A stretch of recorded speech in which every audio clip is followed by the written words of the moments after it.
Pitmasters. Today on the podcast, we have Joe Pierce from Slaps Barbecue. Slaps stands for Squeal Like a Pig. I put that together very recently. Anyway, Joe, man, how you doing? Man, guys, I am awesome. Thanks for having me on the show, and I'm glad to be here. Glad to be alive. Glad to be thinking about barbecue. Heck yeah, aren't we all? Let's just jump right into the age-old question that no one ever asks on podcasts, but we're going to dare ask: how did you get your start in barbecue? Oh, I don't think I've heard this one in a while. Take your time. Listen, I don't know if you've heard of Kansas City before, but it's the self-proclaimed barbecue capital of the world. Mm-hmm. And I'm board bred and barbecue fed here in Kansas City. And, we always made the joke growing up that if you see the shell casings on the ground at Arthur Bryant's, the drive-by just happened. And so you're probably good for 10 to 15 minutes to get your food and then get out of there. But, we grew up eating all types of Kansas City barbecue. We were outdoor guys. And so my dad we were always camping and grilling, and he would find ways to bake a cake out of a foil oven that he built with sticks. And so we always just loved the idea of open fire cooking, outside cooking, camping. And that kind of just, accelerated the idea of, the next step is to try to throw some barbecue sauce on it and call it barbecue. And for my 8th birthday, I told my parents I wanted to grill chicken for my own birthday. And I started the grill by myself. I lit the fire by myself. I put the raw chicken legs on the grill and basted them with KC Masterpiece, and they were horrible, but they were delicious all at the same time. It's kind of the start of me cooking barbecue. And I always loved grilling. I always loved cooking. And my dad was a big influence there. And then it's crazy. My brother and I, as we kind of both went on our separate ways in corporate America, he was working for a company doing servicing, and I was working at a church. It's funny, we would talk as much as brothers would talk, and catch up and say hey and whatnot. But we never, it's not like, hey, what'd you do tonight? What's going on and what's happening in your life? And so he bought a smoker on his own. I bought a smoker on my own, and we were like at the exact same time in our lives, both cooking and grilling and really getting into barbecue. And so then we started swapping smokers and maybe guns too. I mean, we got into guns and barbecue at about the same time in our lives. And, but so we, really just started bouncing ideas off of each other. And then we started cooking a lot. And, a couple of years went by, and we end up we worked at the same company, and he was a vice president. I was some little peon under him, but, it gave us time to A, talk about barbecue nonstop, and B, start cooking some barbecue competitions. And we had a little bit of success and got the itch. The first contest we ever cooked, we showed up with a red 15-passenger conversion van, which we still have to this day, a U-Haul pull-behind trailer, and 2 trucks full of crap. I mean, we brought actual lawn furniture in, not collapsible, real deal, had cushions on it stuff. Oh. And we set up this camp at the North Kansas City Barbecue Contest, and we got there on a Wednesday night for a Friday, Saturday contest. And we basically just, hung out all weekend and kind of caught the itch for competition barbecue. And we finished middle of the pack at that contest. And then our very next contest was in Lansing, Kansas. And we were, I want to say top 10 in chicken, but I don't remember exactly. But we won ribs. We were 4th in ribs, 1st in pork, and 3rd or 4th in brisket. And we were like, well, this is what we're going to do the rest of our lives. We figured it out. And a little long road from there, we cooked a few more contests and got lucky enough to end up being on a TV show, Barbecue Pitmasters, and almost won it, lost by half a point, which tends, now that retrospect seems to be the story of my barbecue career, almost winning things. This year. Yeah, right. And so I almost win things, and maybe not as bad as Tim Shear, but pretty close.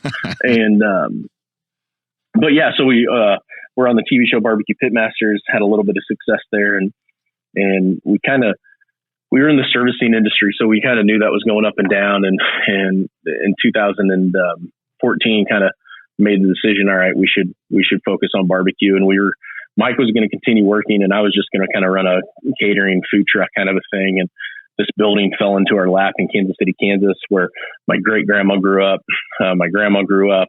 We had ties there. We went to the Catholic church around the corner. We went down there for Sunday brunch. It's called Strawberry Hill. It's kind of this kind of home away from home for my family. And it was just right there on the corner. Been a restaurant for 35 years, and it was kind of hard to pass up the building. And so we went out and took the building, and people started knocking on the door day one when we had the smoker out there. Like, what are you doing? What's going on? And they're like, well, we were just going to do a food truck, but maybe now we should open up and see what happens. And we opened right at the time that the season finale of Pitmasters was airing. And that was on a Sunday night. And we did a soft launch Sunday. We sold out in like 2 hours. And then we opened Monday, the following Monday after the show aired. And we sold out every day for almost 2 years. And it was just a crazy, I'm getting chills even talking about it. I haven't said this story in I don't know, probably a year. And so it was kind of a crazy experience. We went from thinking we were going to make some, barbecue and cater some events. And next thing you know, people are talking about us all over the place. So nice. So I have two questions. I guess we'll talk back about your barbecue and then your guns. No, but can you anytime? Can you define Kansas City style barbecue? Because there's hundreds of restaurants, and some people know what it is, and some people don't. And also, do you have any 5.56 out there? Can't find it anywhere. Yeah, okay. I got a spot here in Kansas City. I'm not going to tell you about it. So really eclectic. Actually, it takes kind of the best of everywhere and makes it not just good, but great. I mean, in Texas, you think of beef. In the Carolinas, you think of pork. In Memphis, you think of ribs. And so Kansas City kind of took all of those and combined them. And, you can go to any restaurant and find the goods and the bads, but I think Kansas City does a really good job of taking every meat that there possibly is, whether it's brisket, mutton, fish, chicken. I mean, they do it all pretty well. And that's, my menu is 8 different proteins, you know what I mean? And that's it. That's all I have on there.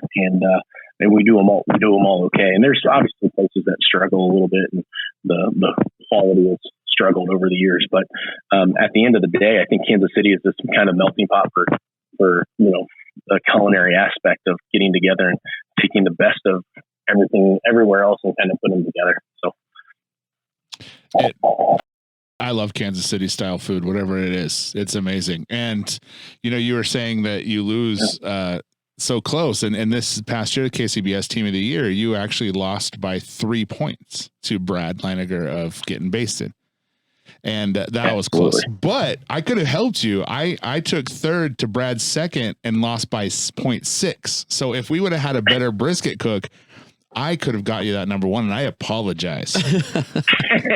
Blame it all on recipe. I would have. But then again, we went up to Casper, Wyoming, right? Thinking, hey, it's just one of those West Coast cooks.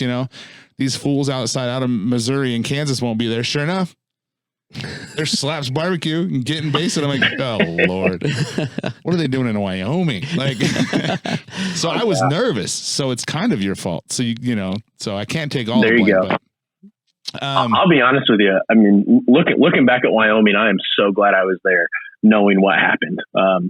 But the reason we went to Wyoming is we had a contest cancel in the Kansas City area. I think it was in Kansas City. It might have been Kansas. But it worked. I had to make a decision whether I was going to either cook that weekend or just take the weekend off. And I decided I had the freedom of my job a little bit, and the barbecue restaurant was not needing my every minute there, and I thank my brother a lot for holding down the fort for us. And but yeah, just being able to hit the road, and I left on a Wednesday and got there Thursday afternoon and had a nice little drive, and we did okay. Yeah, you did, we did all right. Yeah, you won both. days. It was a double. And it was the funniest thing is we did this like fantasy draft, right? Where people would take the team and they would basically say, I'm putting this much money on. And oh my God, when Joe's name popped up, it was like someone was betting on like a Maserati or something, like $4,000. No like, way. what in the world? You got a $4,000 bid? No, it was. Oh, I was going to say, you got holy up to, crap. I mean, I think you got up in the thousands or something. Someone. Yeah, it was like you can ask Bobby Stanfield. He won me, but I think it was maybe in the 1,500 range, 1,600 range, or something like that. Yeah. I know I bought Freddie Robles for like $1,200, and I don't know why. I love Freddie to death, and I never do these like Calcuttas, and I was just caught up in the moment, and I said, well, Freddie has as good as chance as anybody else. The guy's a hell of a cook, a world champion, and he can pull one out any weekend at any contest. So, but how high did your bids go, Rusty? What's that? How high did your bids go? Oh, the guy from Proud Souls, he took a shot on us. Yeah, he won some money. He won $600. Nice. Yeah, we only got $100 or something like that, but we won the toilet bowl. we won the 11th place pork, and that was the money maker there. That was like $700 for that. That was great. Yeah. So it was crazy. Speaking of that, the toilet bowl, I think Uncle Jim's. Like Uncle Jay's, Jim went on a crazy run winning that Wild Child. I think he won 4 or 5 of them. God, it was nuts. Every contest I was at, that guy won the 11th place in a category. It was nuts. Crazy. That's awesome because he actually took the year off just to do barbecue competitions. He wasn't even working. So yeah, that helps. That's Good probably for him. why he's like, hey, I can keep going. Yeah, now. absolutely. But those were fun. But man, you ain't no joke when it comes to freaking competitions. You're one of the top teams. You pull up and you can almost guarantee a top 10 these days. What really happened? I mean, like you probably weren't always this good. What was that turning point you think that really just moved you into that position? What are the kind of the things that you tweaked to really like shoot you through the stratosphere? Well, first off, I was always this good. No, I'm just joking. Well, you started with some chicken. Man, let's go back to 8 when you're 8. How'd you get to 18? Right. No. Listen, competition barbecue is a crazy culture. It's a crazy beast. It takes an extreme amount of time, effort, and repetition. And my brother, my dad, my family, we're a little OCD when it comes to some of this stuff. And when we commit to a level that is absolutely nuts. And my cat's trying to walk all over me right now, so I'm going to push her out of the way. But it turns into kind of an obsession. You know what I mean? We dive in a little too deep. We spend a little too much time, a little too much money. And, I was cooking every night of the week. I was cooking every weekend. I was spending stupid amounts of money on barbecue, and here's my cat. And, but, it took a lot of time behind the smoker and immersing yourself into this world of competition barbecue. And it's watching videos, it's listening to pitmasters, it's asking for help, it's taking classes. And there was a while there, I took a class a year. I haven't in the last 2 years because I'm doing classes myself, and just hard to find the time sometimes when you're in the middle of the competition season. So, really for me, it was talking to a bunch of guys and kind of dialing a set of recipes that doesn't just work well in Kansas City, but you can take anywhere in the country and score with. And to be honest with you, I think my flavors are all just really middle of the road. But it's about nailing tenderness every week. And you don't do that by cooking one contest every 2 months. You have to really cook week in and week out to kind of dial in what tenderness is on brisket, chicken, ribs, and pork. And, luckily the last few years we've been able to put together a string of, 30, 40 contests a year. And I think that helps, man. I think, we look at some of the top cooks in the country, like Brad. I mean, that guy cooks every week and he doesn't miss tenderness. You know what I mean? Somebody might not like his food, but he's not missing at a contest. And we were kind of both in that same boat this last year, just both cooking really good food. And luckily our flavors were scoring, and at that point, it's just a tiny tweak. And, I think I changed my chicken doneness like 5 times over the course of last year. I won 180 chicken at the very first contest in Wagner, Oklahoma, and I accidentally cooked chicken to 195. And that's not what I cook chicken to on a regular basis. And then the next week I get a chicken call, and I cook chicken to 207 on accident. And then the next week I cook chicken to 202 and I finished second. And it was just like, I have no idea what to do. I've not cooked chicken the same any time in the last 3 weeks. And so, it's just kind of weird, and you get lucky sometimes, which I definitely have my fair share of luck this last year, but really it's just dialing in over a consistent period of time and making sure that, if you need 2 extra degrees in Wyoming because of elevation, you know what to do to get there. And, me having cooked in Denver before and just talking to the guys around that contest, knowing that, hey, I need to give stuff a little more time. I need to put on a little earlier. I need to run a little hotter, whatever that is I had to do. I needed to do to make sure I got my food done. And so that just takes time and effort, man. There's no other way to put it besides, unfortunately, it's time, effort, and money. You got to be able to spend a little bit to compete at the level of somebody like me or Brad or Travis or Tim, at that level where you're cooking 30 or 40 a year. Boomy, those guys are awesome. He's building his ash pile. Getting there. Like, what is right here on your data sheet was he started in 2011 to currently in 216 competitions. That's a lot of competition. That's a big ash pile. Yeah, that's that. Well, if that was an actual ash pile, it wouldn't be real, because that's half Kansas City. Yeah. So 216 contests, and then you start thinking the math on that. You're like, whoa. Everyone's like, we need to get Joe out of Kansas City. We can't even breathe here. So much ash. What is your chicken number? I hear that a lot. Like, everyone has a chicken number. Like Brad, he likes his 202, 204. Internal temp? Yeah. Yeah. Man, it's changed over the years. It's crazy because I've been a fairly consistent chicken cook. I think it's one of my better categories. I think it probably goes brisket, chicken, ribs, pork, maybe, if I had to guess, kind of the order. But I used to be that guy that just cooked chicken as absolutely hot as I could. I mean, it could be 207, it could be 210. I didn't care. It was scoring just every weekend. And it's kind of backed down from that. Right now, if I had to go cook a barbecue contest, I'd probably shoot for like 201 to 202. But I wouldn't be afraid if I hit 205. You know what I mean? I've scored with that before. It just kind of depends. I also think different brands of chicken need a different temperature. I cook organic smart chicken, and so I know that's kind of that 202, 201 mark.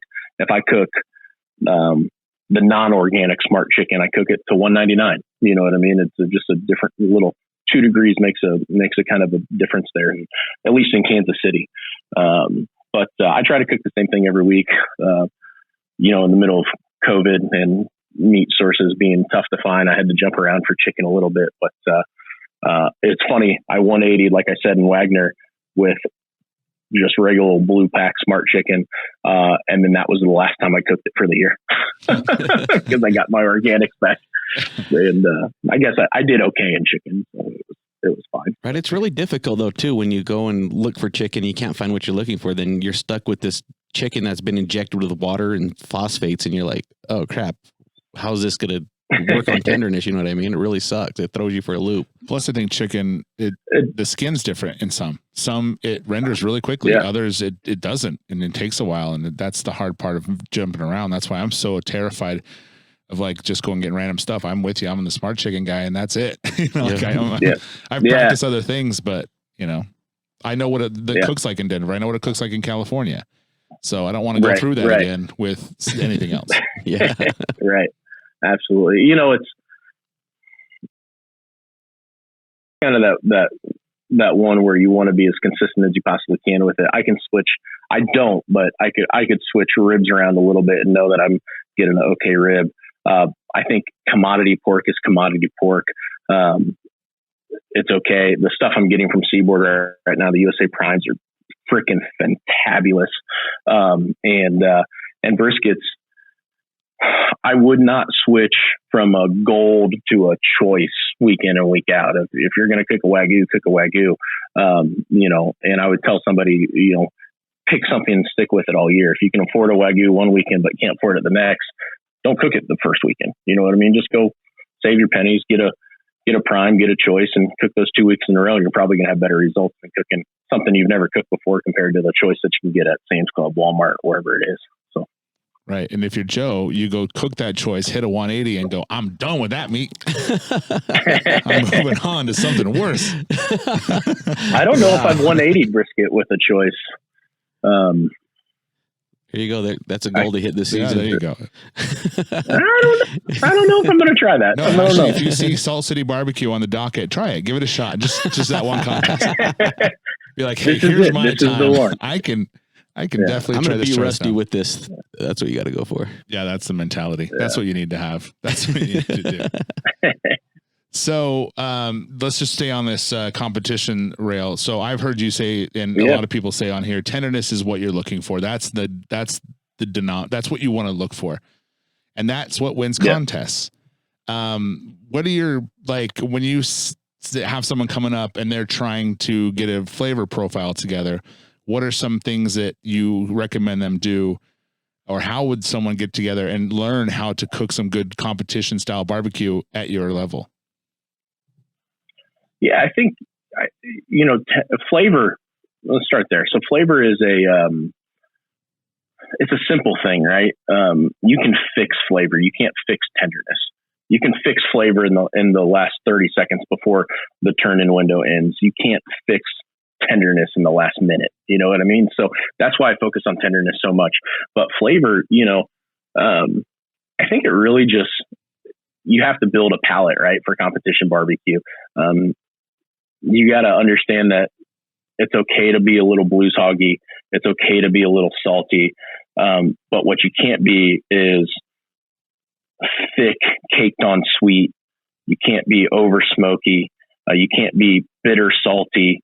You know what I mean? You can't be too spicy, right? If you stay away from those four things, you can probably score okay. I tell people all the time, I use one rub in all of my meats, right? Now I use slaps on everything. I mix it with, I'll tell you guys, I mix it with 0 to hero and Steffi style on the chicken, 0 to hero on ribs, 0 to hero on pork, and on slaps, it's a little SPG and slaps right at the bottom. Yeah, I mean, it's about as simple as your rubs get. I'm not layering a ton of different stuff on there. And at the house, I love to do that. I love to throw, 10 different rubs on something and try to build a flavor profile and nail every note of it. But, for competition barbecue, I like to give myself a window of, okay, did I mess up? Did I put too much sugar in this? Or did I put too much wrap in there? Liquid in my wrap? Did I not let my bark set on my ribs right? And so there's all those things that go into flavor. And where am I going to miss? Am I going to miss, to a spot that I can't take flavor away, right? Or am I going to miss to a spot where I need to add more flavor? And I always want to miss in a spot where I need to add more flavor, because I feel like I can do that in the last couple of minutes while I'm boxing. So I think, as far as rubs go, you just want to find something that works with your smoker. Cans tend to, with that direct heat, tend to burn sugars a little hotter than offsets do. So find something that has a little less sugar in it. If you're cooking on the offset, pretty much put whatever you want on there. You know what I mean? You're not going to burn it, but you might get a granule that's too big that collects a little too much smoke and makes something bitter if you run a dirty fire. So there's all those types of things that go into it. But if I'm going to miss in flavor, I'm going to miss under, so I can bring it up to where I want it to be at time of turn-in. So when you're saying, okay, say like I hit tenderness perfect on my brisket and I go and taste it and I'm super salty, is there a way to recover off saltiness? Is there a technique that you water and sugar? You know what I mean? Yeah. Just for those people that are just barely getting into it. 'Cause I've gone salty before, like shit, sure. Yeah. I mean, usually what I do if I'm over salty, I will take a little bit of sauce, a little bit of au jus, and a little bit of water, and heat. Just make sure that's hot, and I'll just soak the slice in it. Try to get some of that saltiness out of it, and then I'll maybe brush a little bit of that liquid over the top, and then taste it again. Or if that doesn't work, on the top of the brisket where the bark is, I'll hit it with a crazy amount of sauce. And so the bite they get might be salty, but then the sauce, the sweet, super sweet sauce, is going to take it and kind of mellow it out as they chew. You know what I mean? But yeah, so a salty brisket is hard to fix. There's no doubt. That's why you want to be sure the amount of injection you make is the same every week. Where you inject it is the same every week. How long it's aged, how long it's been sitting out, and everything in between. So, you know, I have a regimen in competition barbecue, like I'm sure you guys do.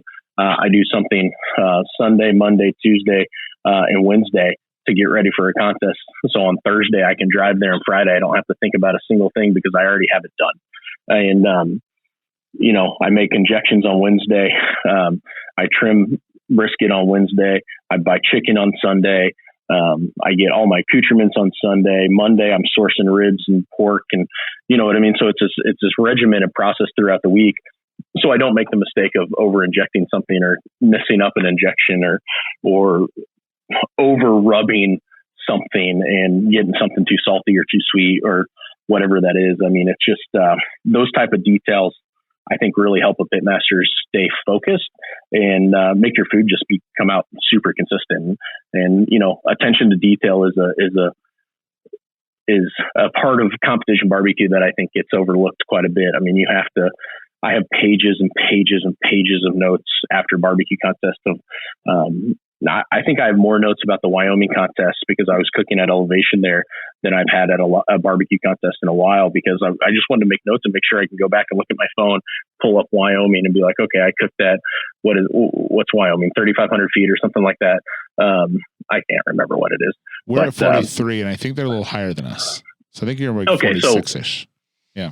Somewhere up there. I have it written down, but I'll say at this elevation, it's under a mile high. It's a little under Denver, I think. But anyway, at this elevation, I did X, Y, and Z. You know what I mean? So I can go back the next time I cook Wyoming and be like, oh, I did this. This is smart. I have these details. And I think having information like that will help you go a long way in the competition world. Talking to people. It's actually 5,100 is what it is. So, yeah. And it doesn't affect us. So as a Utahn and cooking in Utah, you know, we're right there. So it's like, right. Then we have like Jerry Aguilar from California coming up, like wigging out, you know, like, right. And I was like, that's the weirdest thing. Why is he wigging out? Elevation, like, it's not a big deal. We've gone, and then also I go to California and SCA and I'm flipping a steak. And I usually do 4 flips and I give it a good minute, 2 minutes on, you know, just chilling. I didn't get to my third flip and that thing was done. And I'm like, what the hell? Lighting my pit is the best thing ever. I want to move to California for this one reason, and that's it. To be able to light my gateway drum and have it up to temp in 15 minutes. That was amazing. Here it takes us 45 minutes. So that's crazy. You know, elevation is a really big part that I don't think people understand. Like we were at 9,000 feet, which did affect us. And we were, I mean, we had a wig. I wonder if we were cooking A9 still. And we usually go to 210. It was done at 198, you know? Yeah. And sometimes we overshoot because we will probe, and I won't even start probing until that thing's at 202, you know? So luckily we asked people and we were able to say, okay, it gets done quicker. So we were able to do that 195 and it was done and just sat there at 198 for 3 hours, you know? And finally it got probe tender. Yeah. So yeah, you're right. Like looking at that stuff is really important. So taking notes, you do that a lot. And is that the kind of stuff you do? What are the kind of things when you're taking notes are you really looking for? You know, I know some people don't do this. I know Brad doesn't do it specific. He doesn't take pictures of boxes. I take pictures of every box and then I comment on every single picture. And I go back and I look at my phone and I say, okay, this scored well, this didn't score well. And then I just kind of, when I get home after a contest, and sometimes it takes 2 or 3 days. Sometimes if I was really upset with something or really happy with something, I'll do it in the moment. But usually it's you know, Sunday afternoon or Monday morning when I get the slaps, I'll sit there and I'll just take a couple cliff notes of what I did and write it down. And there's obviously like contests that I'm more in tune to that if I haven't been there before, or you know, I cook a lot of the same contests in Kansas City, so those notes are a lot of the same. Cooked in Kansas City did well, you know. They like my flavors here. I know that, you know, but but I pay attention to my doneness. I pay attention to the judge's tenderness score and the judge's taste score. And usually I'll just put like 9.9 or 8.9 or like 7.7, or, if a judge really hated something, and then I'll be like, okay, they didn't like that box. I can go back and look at that box and say, you know what, maybe my sauce wasn't set correctly. It looked a little thick. Maybe they didn't get the chicken flavor I was looking for, the rib flavor I was looking for. It was a little more glossy than I wanted. And I can be retrospective, and instead of being in the moment, being mad that, that's stupid, those ribs were awesome, I can go back and be like, okay, I have this picture to last week's picture. They do look different. Maybe I just missed the mark a little bit. So stuff like that. And what's your process of picking what tastes good? Like let's just say, I don't know how many ribs you cook, racks of ribs, but when you're going through, are you the kind of guy like, I'm taking one rack and that's going to be in my box? Or are you kind of picking and choosing what you want? And how do you tell what is going in the box? Yeah. Ribs, I cook 4 to 5 slabs. I have the awesome ability to look through pretty much endless amounts of cases of ribs every week at Slaps, and I can find good ones. And sometimes I'll find 5 good ones, and I just feel so bad about getting to a contest with that 5th slab and be like, I guess I'm going to cook it. I can't throw it away, or or I'll give it to somebody or something. But I'll cook 4 to 5 usually, and I want to put 8 to 10 bones in the box. I think the first half of 2020, I was putting 8 bones in the box, and probably about into July, I started putting 10 bones back in the box. I wasn't missing on ribs. I was hitting my tenderness on all 4 slabs, all 5 slabs pretty regularly. So I had the bones to choose from, and I started scoring a little better in ribs after that too. I think those judges like that heavy box. You know what I mean? There's definitely a mindset with you eat with your eyes. But when I'm picking out a slab, I trim a rib down to kind of 8 bones, and I taste bone 2 and bone 7, and I throw away 1 and 8, and so that leaves 3, 4, 5, 6, kind of those 4 or 5 there in the middle that I could potentially choose from. And if they're a little over on those ends, I know the middles are probably going to be right where I want them to. And so really what I look for is not so much flavor anymore, is more of moisture and tenderness. Like I said, I can fix flavor a little bit. My flavor is the same every week because I use the same rubs every week. I use the same mop every week. I use the same brown sugar every week, the same butter every week. I mean, I'm not changing a whole lot there. So really, if I get a bite and I feel kind of not like an explosion of moisture where it comes out of my mouth, but really moist bite and a nice soft chew, I'm like, okay, this rib is a good rib. Did it pop? And that's all I think about. I think about, did it pop? And did I get enough of that kick to say, okay, these ribs are right? And if they don't have that pop, I'll hit them with a little finishing rub or a little cayenne, kind of depending on what they need, and kind of go from there. Or I'll go back with the sauce that's been sitting in the bottom of the foil for a minute and brush it one more time and take another bite and say, okay, there it is. Maybe I just didn't get it covered properly the first time. So that's kind of how I pick which ribs go in the box. I really focus on moisture and tenderness, and then decide if it has enough bite at the end of it to be for a judge to say, oh yeah, that was a pretty good rib. And that's kind of similar to other things, right? Like I would assume that would be the same for brisket and all that fun stuff. Are you one of those psychopaths that actually put bacon in the box with the pork? Because I can't figure that out. And I've just, instead of trying to figure it out and be diligent, I just call you guys psychopaths, if that's what you do. It's easy. Man, it is not. I cannot cook. I'm a terrible cook when it comes to bacon. It's always mushy. I don't know what to do. I want to use it so badly. What about pork? Let's talk about pork. What's the pull? Yeah. So I think bacon is actually probably let's all understand it's not really bacon. Right. It's strands of meat covered by fat on the top and bottom. I mean, it's great. If you cook it right, it's awesome. But I have a hard time, getting that texture the way I want it without it tasting greasy. And so, I mean, Brad hates it when he sees me trim pork because I cut the whole fat cap off with the bacon. I just throw it in the trash. And I still butterfly pork butts. I've been doing that for 3-4 years now. And I absolutely don't know in a better way to consistently cook pork besides that. You know what I mean? I can trim them all down to the size I want. They all cook in the same amount of time. The Monday muscles are secure. So I put Monday muscle and tubes in the box, and some are pulled, some are chunked, and you know, I kind of go from there. And butterfly, the way you're talking about, it actually exposes the Monday muscle on the top of the pork butt. So, and it's really, you know, it just kind of sits up there and gets its smoke and stuff. Do you ever play around with it in the pit at all, or you just leave it sitting up? Or do you ever flop it, flip it, turn it? Nope, I leave it exactly the same way. And so I have it facing one direction when I put it on the pit. And then when I wrap it, I face it the other direction so that opposite side gets the same amount of exposure to heat than the other side did. And so it ends up cooking pretty even. And I also, when I wrap, I put the tubes that I want closer to the firebox. That's what that rotation is. And so those tubes they're covered up by, you know, a solid inch of meat, and they just need that heat pounding right there and bouncing off of it to make sure they get tender. So I do that every time. It's religious. When I wrap pork, it's one direction, and before I move on to the next pork butt, I literally rotate it and I set it back in the same spot, and then I move on to the next one. So I know I go back and I can look, oh yeah, I rotated this one. I know without a shadow of a doubt. There's times that I've opened up pork butts because I couldn't remember which direction they were, but I try not to do that. When you cook 40 contests a year, those last 10 run together. Did I rotate that pork butt or did I not? You get so run together that you get home, you don't even remember going. You're like, wait, where was it? Oh yeah, it was at a contest. I don't even remember. It's like when you're driving home, you like blank out for 15 minutes. It's like the whole weekend. Yeah.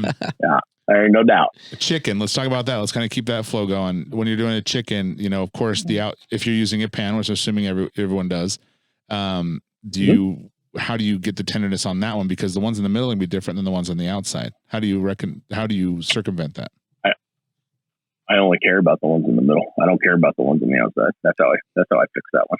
So do you even trim them? You're just putting random chicken in just to block the heat?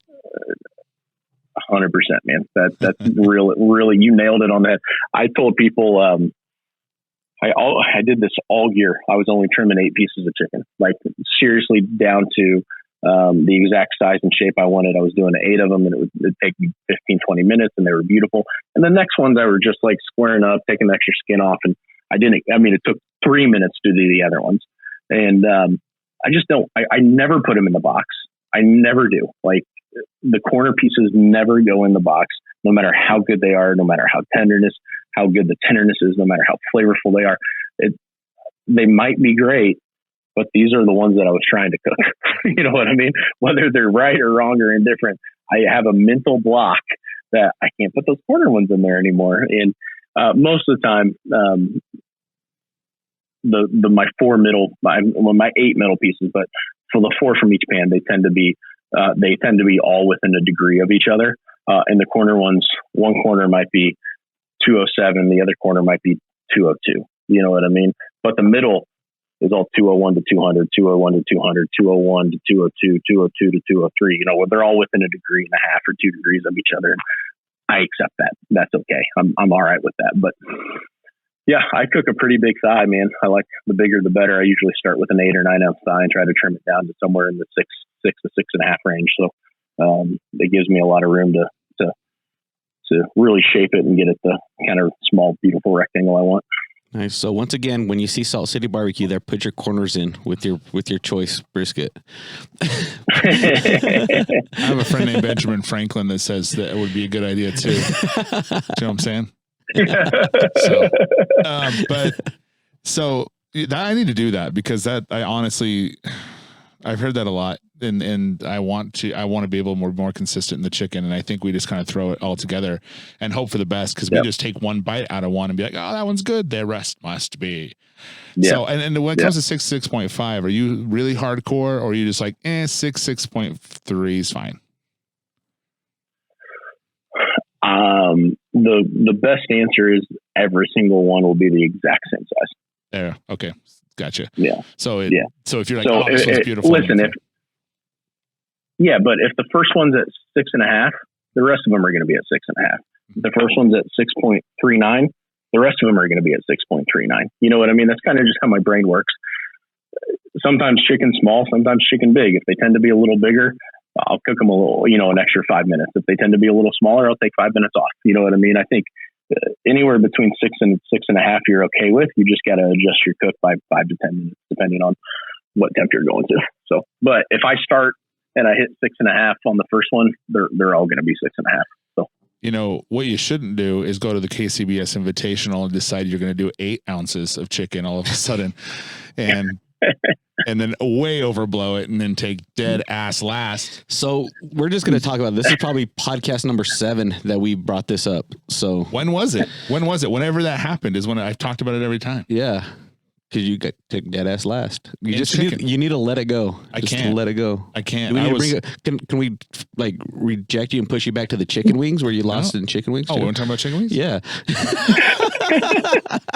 Hey, I finished 91st in brisket at the Invitational, and I think like a 30th or better would have won me that contest. So I know I feel you. It wasn't dead ass last. It's always hard to do. But hey, somebody's got to be last. Somebody's got to be first. It's going to happen in every contest. Everyone on chicken. Yeah. There's one less guy that has to drive home in the hurricane weather. We were cooking in Kansas. I'll get to the city here in a second. It's near Wichita.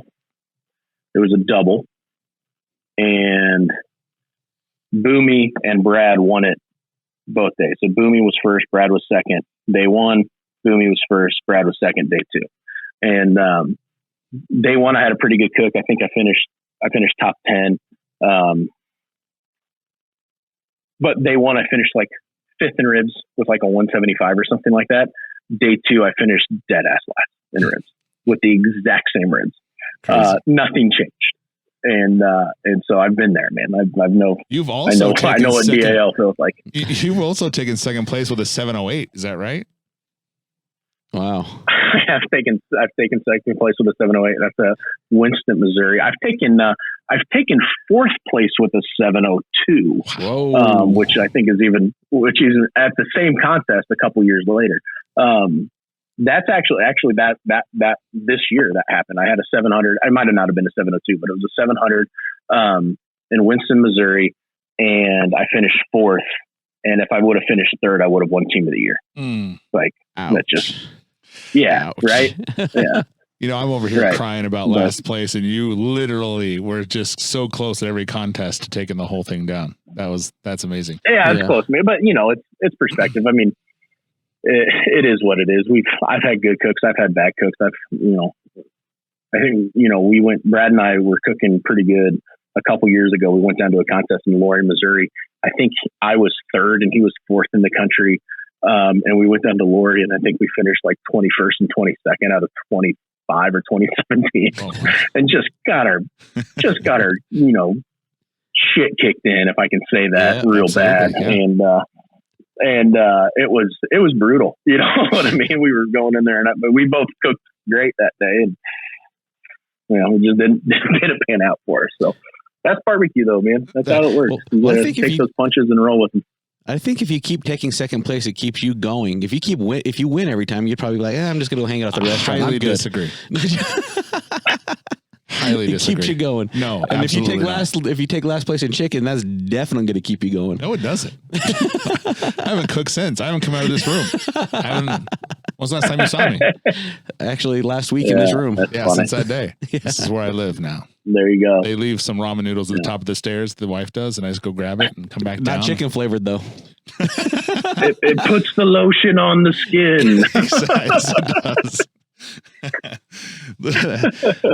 So what about competitions in general? What is your favorite competition to go to?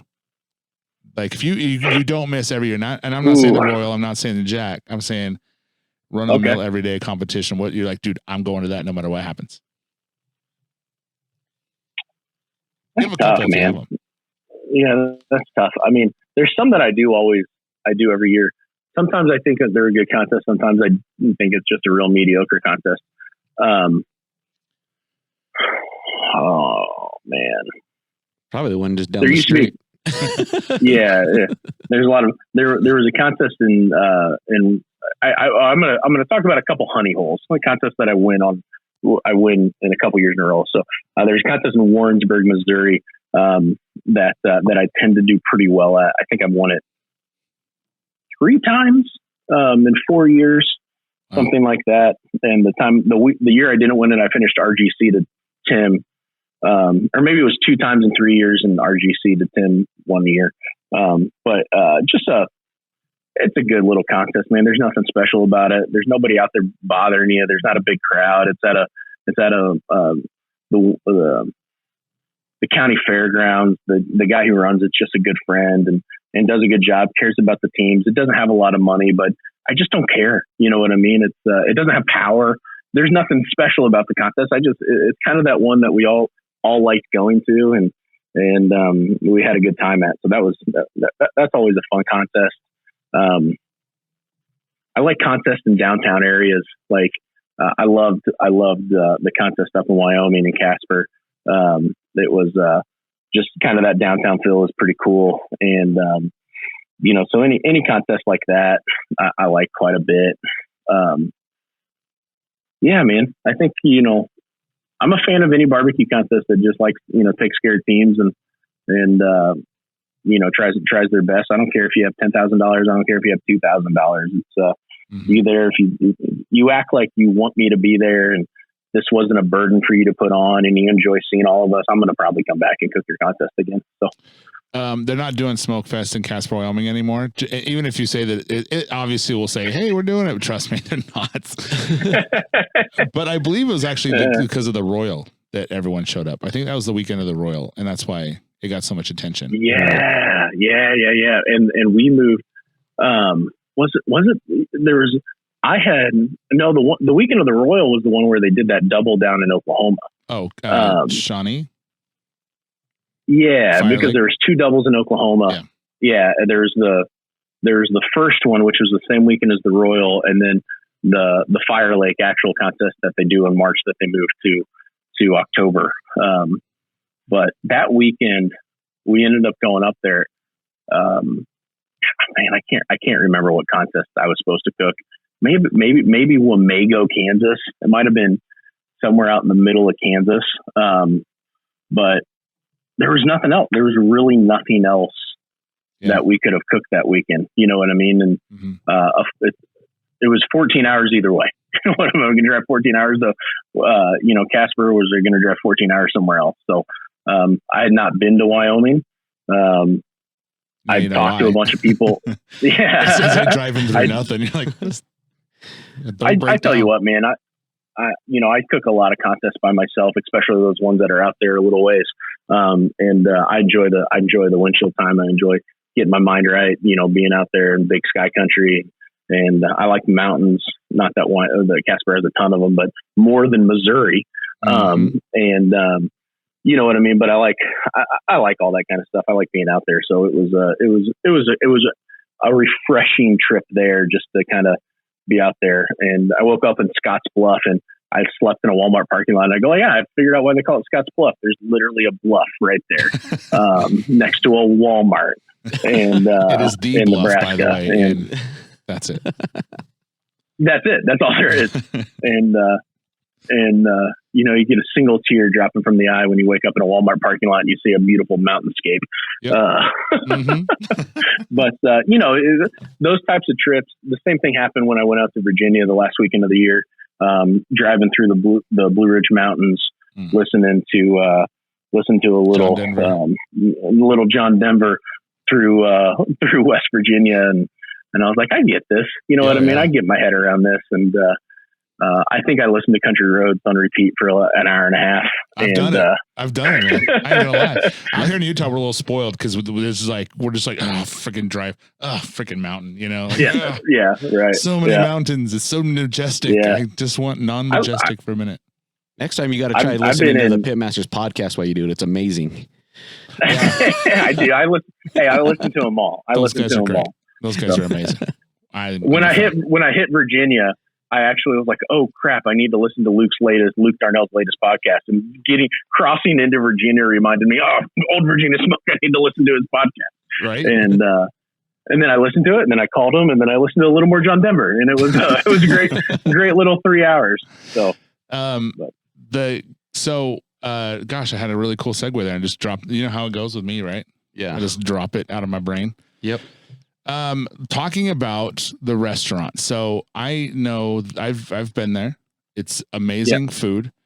It was number one on our list. We went to the Invitational, like where we're going to go eat. And of course, down in Kansas City, there's a barbecue restaurant on every corner. So kind of like a 7-Eleven, you know? And so there's so many, and everyone's throwing things out. And I've been there before. I went out there to take a couple classes, and I had some. But man, your stuff, dude, spot on. Thank you. Great food. The sides are unreal. The sausage, the ribs. I didn't get the turkey, but next time I will. We actually were suggested to by Susie Bullock from the Hey Girl Hey. She told us that's the place to go. Yeah. We did. We were not disappointed. Susie. So the restaurant.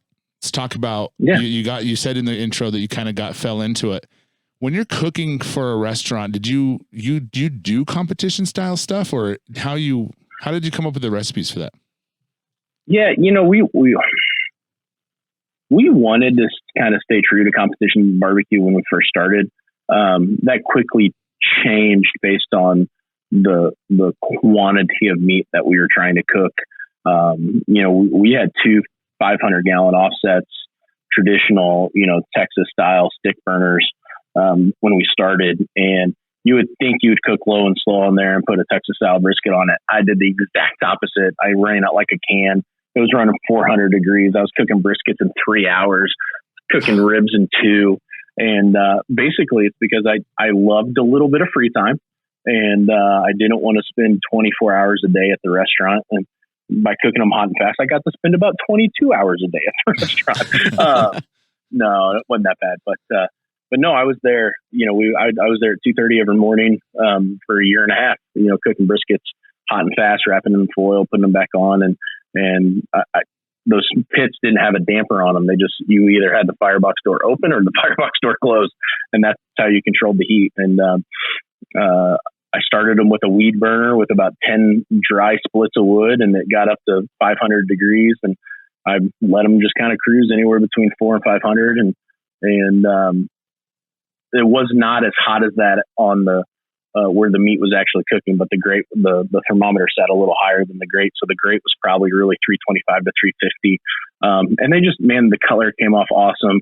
It was just, wrapping 30 briskets a day in foil, wrapping all your pork in foil, wrapping all your ribs in foil. I mean, foil prices were out of control. Cords of wood prices. We were going through a cord a week. Just flying through wood. And it really just got to the point where we realized, besides my brother and I, right, there was nobody else that could run the pits, right? And so if I needed a day off, it had to be him doing it. I couldn't just hire any guy off the street to understand what we were doing with kind of that hot and fast style. And Kansas City hadn't seen that hot and fast style, really.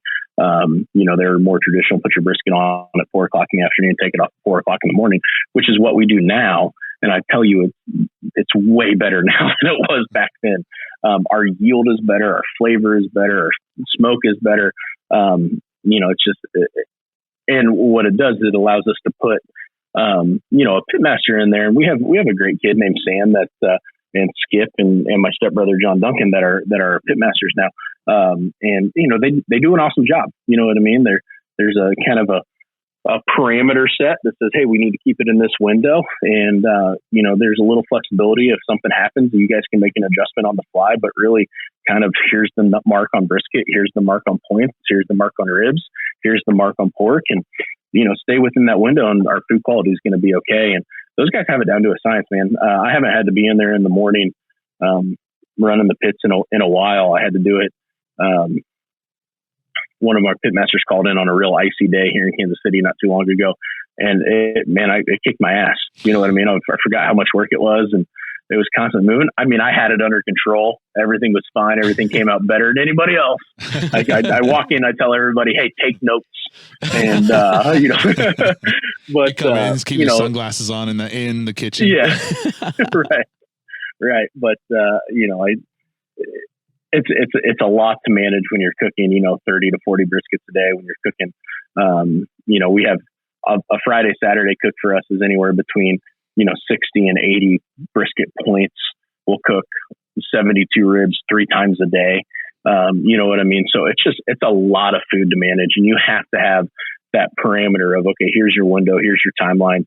You have to add wood, you have to rotate, you have to wrap, you have to do this, and just understand that this is the process. And knowing that every brisket cooks a little different, every rib cooks a little different, every pig, not all pigs are created equal, not all briskets are created equal. So, understanding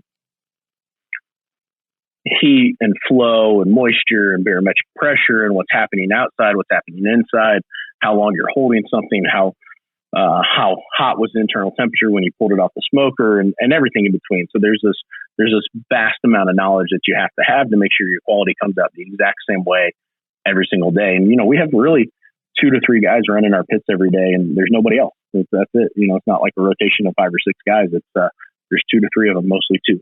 And, they do an awesome job. And I watched Simon's Burgers, Barbecues, and Brews after I went, and now I'm like, damn it. Because what he had was good. You had tell me if I'm wrong. Didn't he have like a Texan burger or something like that? Did we have a burger on that one? Or is there sandwich? We have a. Was it? Yeah, we did. I think we did the turkey and the ribs with him. Mm-hmm. And then what show we did something with like a Texas style sandwich. Yeah. But whatever he had, I was like, it looked amazing. And I was like, dang it, I missed that. Yeah. So if you guys want to go look at it, you can get it. It's on Food Network if you have that. Check that episode out because whatever's in it, I need to write that down because I need to back and get it. Speaking of Michael Simon, he's a big Browns fan, man. Oh, really? And the Chiefs, he's from Cleveland, and the Chiefs just squeaked by a win out to the Browns. And so I texted him the Thursday before the game, and I said, hey, good luck this weekend, have fun, and let's put some money on the game. He said, absolutely not. But no, it was good catching up with him and his restaurants. And you think of somebody like Michael Simon and just, celebrity chef. He's got 4 or 5 Mayville barbecue restaurants now, and just kind of this indestructible place. And he was like, oh yeah, I had to shut down Lola because of Corona. And I was like, oh man, it hit everybody. It hit everybody equally. It did not discriminate. You know what I mean? It took the fine dining and fast casual stuff by, it hurt both of us equally. And that's just kind of a crazy year, man. But back to Michael Simon, super good dude. Been awesome contact to have from him over the last couple of years from the barbecue brawl just recently, and then his show. But super good dude, man. I forgot the barbecue brawl. That was a great show. Yeah, aren't they doing a season 2? It was until I lost. That was okay. Now we're friends with Susie and Lene, right? We're really good friends with both of them. Yeah, and and they were on there, so I'm like, I know Susie's going to do well because I know no one else really knew who Susie was. I think you knew her before then, but it was interesting to see these like people go out like Joe Pierce, no way, like right? I couldn't get my head around it. That was crazy. But then again, Tuffy goes out like first. It was brutal. Yeah, that was nuts. Yeah, we there's a little. I wouldn't. There was a little miscommunication from kind of how we understood what was going to happen, and I think I would have done something a little differently if I would have known how the food was actually going to get judged. But that doesn't make it. I said my dish was one thing, and then I didn't have my sherry reduction sauce on it, and so that's how it was judged, and I completely accept that. But none of our food. I made a filet with some potatoes with the sherry reduction sauce. Have you ever eaten a filet mignon and fried potatoes cold? No. No. Okay, yeah, exactly. Right. It's not good no matter what you do. And, I should have, I've cooked enough. I've been on enough TV shows. I should have taken that in consideration. That my food was probably going to sit there for a half an hour, 45 minutes before it got judged all the way through. And I just didn't do it, man. You know what I mean? And some other dishes held up better, to that weather. It was cold that day. We were in the middle of tech. We were in Austin, and it was, I think the high that day was 35 or 36 degrees. Ooh. And it was cold, and my filet sat out, cooked perfectly just, for 30 or 40 minutes. And just not very good. And the steak doesn't really hold well, man. No, It doesn't. It's quick. It Nope. literally Yeah. starts dropping. That as soon as you pull it off profile the grill. goes south very quickly. Yeah. 100%. Yeah, that's Yeah. and then you got Mo smoking on cigars. I don't even know if he tastes it. No, I don't. He doesn't taste anything with all the whiskey and cigars in there. Yeah. I used to smoke cigars. I couldn't even handle ramen noodles. Like, this is bland. That's Give the me second salt. Roman noodles reference I've made today. Have you had some lately? I don't know. I need some. Need all that They're sodium. solid, man. They're solid. Bring a little bit of leftover brisket in them. Right, there you go. But yeah, that was a great show. They are doing a season 2. They are casting for it now. Yeah. Well, what happened was I actually, they actually had casted for season 2. I did not sign up to be on the show again. They asked me a couple times. I said no both times. I had a daughter January of 2020, and so life was a little crazy. Decided competitions and another show might be a little too much. But from what I understood, they had the complete casting done for season 2, and then literally the couple people I was talking to who I knew was going to be on the show said, "Hey, we're leaving like the next Monday around like the 17th, 18th in March," and then that's when the world shut down and they stopped. And I from what I heard now, I think they're recasting for season 2. And they're basically saying everybody that was casted had to go back through the motions again. And so bummed a little bit for a couple buddies who were. Yeah, do it again. Do it. Do it. Bring your fillet back. Do it. Redemption. Not a chance. Don't forget the sherry. I always quote Kevin Hart when he was on the Jimmy Fallon show, and they brought Steve Irwin's son out, and they had the snakes and the tarantulas, and he says, I'm not going to do it, Jimmy. Just not going to do it. So I say that all the time. He's like, I've gotten really good at saying no. So no, not going to do it. But yeah, no, I just, there was a part of me that kind of loved that process and wanted to prove myself on there. And I don't know if I got it in me again. You know what I mean? Well, I heard it was brutal. It's a lot of work. I heard that was the most brutal one. Crazy. I heard they shut you guys down and you were just like locked out of the world for a while. Yeah, it was rough. And it was, they explained it as one thing. They explained it as a barbecue competition. And the first thing was a 30-minute quick cook. And I'm like, that's not barbecue. You know what I mean? And, so it got a little more chefy. It was kind of chefy the first part of it, the part that I was in, and then it got to some more barbecue stuff later. And just by walking around set, you kind of knew that it was going to progress to kind of a bigger smoker, and a bigger smoker, right? So it did kind of chefy 30-minute, 1-hour cooks, and then it did, I think beef was the second round, and then they did pork, and then I can't remember what the third one was because I didn't watch it. And then I watched the finale that was whole hog with Susie and Leanne. But no, it was fun to watch, and it was fun to be a part of it. So. Heck yeah. Yeah. If you guys want to watch that, it's also on Food Network. I've watched that twice now. I really liked it. But I grew up on Iron Chef, man.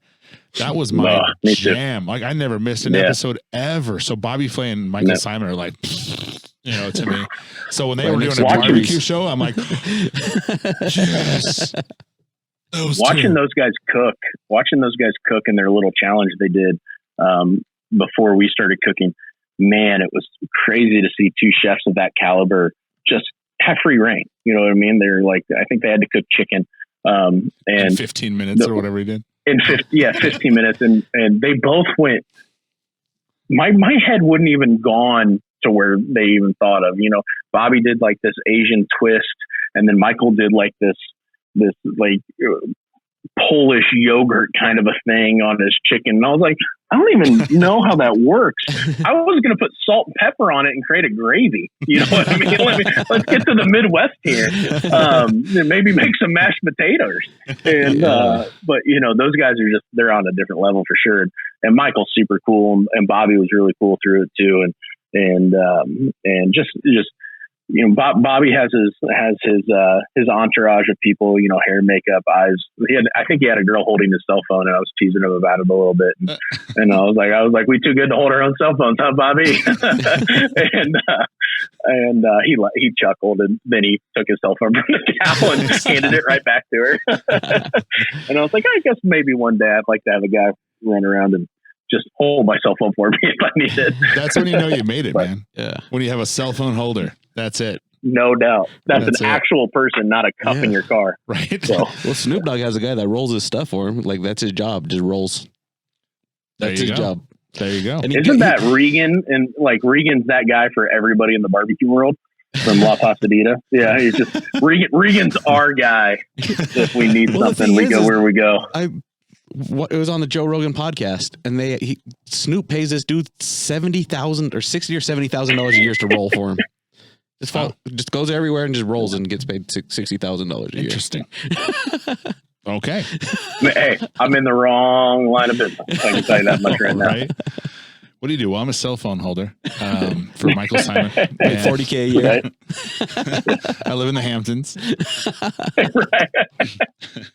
So is there anything in the future for you happening? Is there any shows? I mean, what's next for Joe Pierce? COVID kind of put a damper on anything that we were trying to plan for 2020, 2021, and the competition season at the end of the year in 2020 kind of ramped up to kind of more than we thought it was going to. You never go into the year thinking you're going to win Team of the Year or be in the race for it. You just hope that you can put some good food in the box and maybe win a couple. And so I have the same outlook for 2021. I'm going to start cooking in March, and I have a class this weekend. I have a class in the end of February, and then start March. I'll start cooking a little bit competition wise. And I know some guys are going down to Humble and then Lakeland, and I just don't got it in me yet. And so we'll start cooking in March and kind of see where it goes. We're 3 wins away from the auto for the Jack, which you can never count on, but secretly I'd hope to. I've never been to the Jack. I think I got a pretty good chance. I think it's 50-50 up there in Wyoming to get the bung with those 2 wins. You know what I mean? So that's a possibility. But my goal for competition barbecue is kind of the same every year. I want to be top 10 in the country and maybe top 10 in a couple categories. And hopefully we can do that. But really, there's a chance competitions might get shut down again for the first half of the year. I sure hope they don't, but there's always that possibility as the regime changes here over tomorrow. Yep. And and kind of see what happens there. And we're trying to get a lot of processes in place at Slap, so my brother and I can be a little less hands-on. We can kind of be more owners and grow the business and focus on kind of what the next steps are. And we have those conversations nonstop about kind of what's next. And it might be another restaurant. It might be just getting Slaps to whatever the market cap is, for one location, and just making sure everything's running on all cylinders. So when we have that opportunity in the next location or whatever that is, to hit it with hit the ground running with it and not have the same learning curve we had over the past 6-7 years. But yeah, I think, for me, it's where I'm going to cook some competition barbecue and teach a few classes and try to make sure that, we get through 100% of this pandemic and Corona stuff and come out on the other side happier and maybe a better cook, maybe a better father, maybe a better person. I don't know, just try to grow a little bit and put some good food in a turn-in box and give it to 6 strangers. There you go. Yep, there it is. And if you want to take Joe's class, you got to be quick. So be ready to go. You did post it was coming, but I didn't get there in time. I was thinking I could get there and take that class. That's sold out. What? Yep. Yeah, it was crazy. The one in January sold out in about 10 hours, 12 hours or so. And then the second one, I think, took 3 days, which has been the complete opposite of any class I've ever had before. You usually take a couple months to fill. And I'm like, I have one more a payment system? No problem. You want to make 3 payments to me? Sure. You want to send a gold money? I'll take it. What do you need? Yeah. Can I get a promissory note, please? And, but but we obviously had a little success last year, so they pulled up pretty good. And it's always fun. I get a good mix of people. This first class, I got guys from the north. I got guys from Denver. I got guys from Texas. I got guys from Oklahoma. I got guys from Kansas City. So it's it's going to be a fun bunch of guys, and hopefully we will learn a little bit. I've been prepping all week for the class, and we're actually doing it here on my property. Just due to COVID, I didn't want to burden the Kansas City barbecue store or Slaps with having, just like that extra people there. And so we're going to be able to spread out. I got a big barn and give everybody a little bit of space, and hopefully we can show somebody a tweak. You know what I mean? Maybe somebody's here to learn it from scratch, but I think most people that are taking this class round one are comp guys that know a little bit already, and just hopefully there's a little tweak that they can learn to take them to that next level. So yep, that's what it's all about. Finding that one little nugget. Yep. Yeah. I have to get out there and take one. I'm due for a class. I take one once a year, and I haven't even looked at one yet. Well, I was going to take yours, but it sold out the first, and I couldn't make the second. So I was really bummed about that. So we'll see. I'm sure there will be pop up somewhere. Yeah. Or you can do a third. I don't know. Absolutely. I don't know. Just throwing that out there. Just saying. You just tell me what weekend's good. You tell me what weekend's good. Let me give you my schedule, Joe. We'll work this thing out. Make this happen. Jeez. I'm a cheap date. Don't worry about it. Cool, man. Well, we appreciate your time coming on. I've been a big fan. I know Anthony has for a long, long time of yours. Ever since I saw you on Pitmasters, been to your restaurant, fantastic food. You're just a good dude. Everyone I know that knows you, that's the first thing they say is like, oh, dude, Joe Pierce, man, he's what's up. Amazing cook. We fear you. Many do. And we appreciate you coming on the podcast with us and teaching us some stuff, man. We really do appreciate it. Thank you, man. Hey, Thank you for having me, guys. I mean, when we met out in Wyoming, I knew you guys were my kind of people, so I appreciate you thinking about me. And anytime, I'm a open book. We come back and chat more barbecue. Maybe we talk a little more about guns next time, and kind of go from there. So. There you go. Sounds great. All right, man. Take it easy. Have a good one. See you later. Bye. You too.